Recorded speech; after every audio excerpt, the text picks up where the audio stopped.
Ada satu kisah saat di Madinah ada seseorang yang benci jika ada orang lain yang terlalu menyanjung dan mengagungkan Nabi Muhammad SAW. Tatkala beliau mengatakan, ngelihat aja ada orang yang lagi baca maulid, ada orang yang lagi baca salawat, bencinya luar biasa. Ada satu orang ahli ibadah dengan cinta yang begitu besar kepada Rasulullah SAW. Setiap hari dia salawat. Tatkala beliau sedang ziarah ke makam Nabi, beliau sedang membaca maulid, ada salah satu orang di belakangnya mendengar. Begitu selesai diajak makan di rumahnya. Tuan, saya undang makan di rumah saya, boleh? Boleh. Alhamdulillah, dibawalah sampai ke rumah. Begitu sampai di rumah ternyata bukan dikasih makan, tangan diikat, lidahnya dipotong. Kenapa? Saking bencinya karena orang tersebut terlalu menyanjung dan mengagungkan Nabi Muhammad SAW. Aku tidak suka tatkala engkau terlalu mengagungkan dan memuliakan Muhammad, karena Nabi Muhammad adalah bukan seorang Tuhan yang wajib kita muliakan dan kita agungkan. Dipotong lidahnya. Saat itu juga dilepas orang tersebut, lidahnya digenggam, mulut penuh sama darah, lidah digenggam, dibawa sampai ke depan makam Rasul sallallahu alaihi wasallam. Di dalam hati beliau mengatakan, ya Rasulullah, maafkan saya, bukan saya enggak mau salawat lagi kepadamu, tapi lidah saya saat ini sudah ada di tangan saya tidak lagi dapat menyanjung dan memuliakanmu dengan lidah yang sempurna. Saking sakitnya, darah yang begitu banyak, beliau pingsan.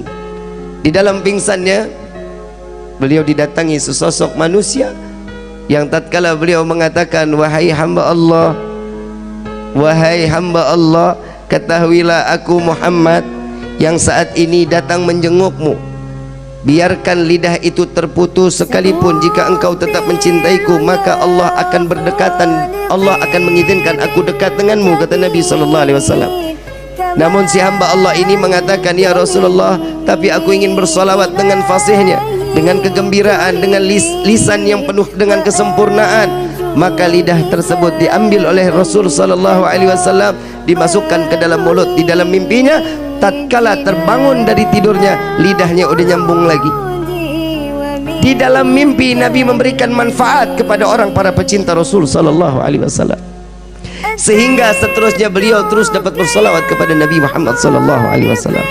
Begitu tahun berikutnya beliau ziarah ke makam Nabi. Tatkala beliau datang sedang membaca maulid, ada seorang anak muda yang datang kepadanya, Tuan, saya ingin ngundang makan Tuan, sekiranya Tuan sudi untuk ikut dan saya menjamu Tuan. Marhaba, ahlan wa sahlan. Enggak ada sedikit kesu'dhanan. Lalu dibawalah oleh anak muda tersebut lewat gang yang sama, lewat jalan yang sama, ingin masuk ke dalam rumah yang sama. Lalu beliau mengatakan, wahai Tuan, saya pernah masuk ke dalam ini. Dahulu lidah saya dipotong oleh pemilik rumah ini. Apakah engkau juga ingin memotong lidahku, kata orang tersebut.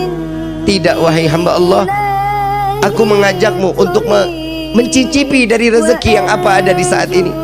Beliau masuk ke dalam rumah.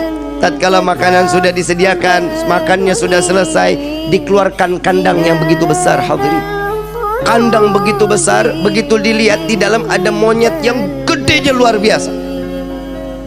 Lalu ditanya, ini apa ini? Tuan, ingat dahulu engkau bilang engkau pernah dipotong lisanmu, engkau pernah dipotong lidahmu oleh ayahku. Dia adalah ayahku yang Allah kutuk menjadi kerak yang besar. Maka wahai Tuan, maafkan ayahku, biarkan dia kembali dalam keadaan wujud yang sempurna. Maka hamba Allah ini mengangkat kedua belah tangan, ya Allah, aku maafkan orang tersebut yang telah membenciku dan membenci Nabi Muhammad SAW. Maka Allah rubah beliau dalam keadaan sempurna manusia tersebut, maka mati dalam keadaan membenci Rasulullah SAW. Na'udzubillahi min